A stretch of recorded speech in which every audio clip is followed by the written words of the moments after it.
Le premier tome ou le premier épisode d'une œuvre est souvent important. C'est la meilleure impression que l'on peut avoir. C'est ce que l'on analysera dans cette vidéo. Bonjour et bienvenue sur Manga Adaptation. Bei vit avec grand-père. Ce dernier lui enseigne un redoutable art martial qu'elle maîtrise quasi à la perfection.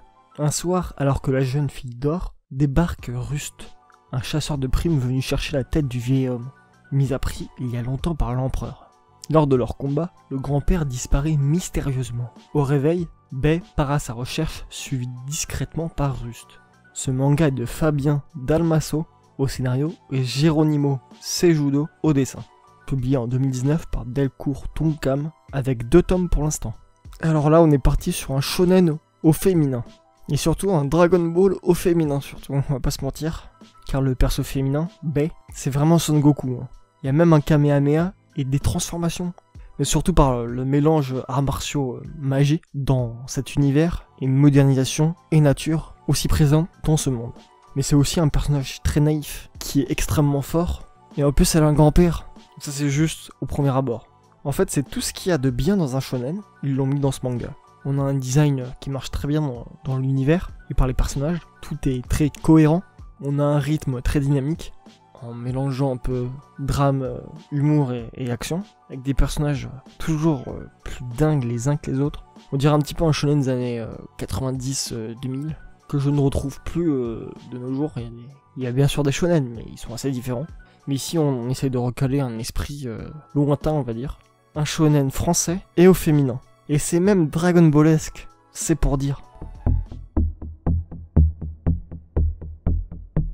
Suzuki Hiruma a été vendu par ses parents, en manque d'argent, à un démon. Désormais, il devra se faire à sa nouvelle vie en tant que démon.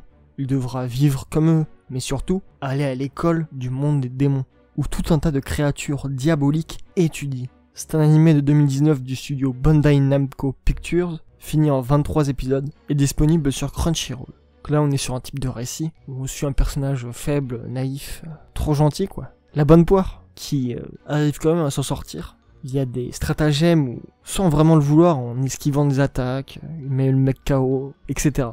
Il impose son pouvoir sans qu'il le veuille. Un peu comme Katsuo, parce que ça ressemble beaucoup à Katsuo quand même. Et je pense que l'avancement du récit sera un peu pareil. C'est-à-dire qu'il va devenir vraiment fort.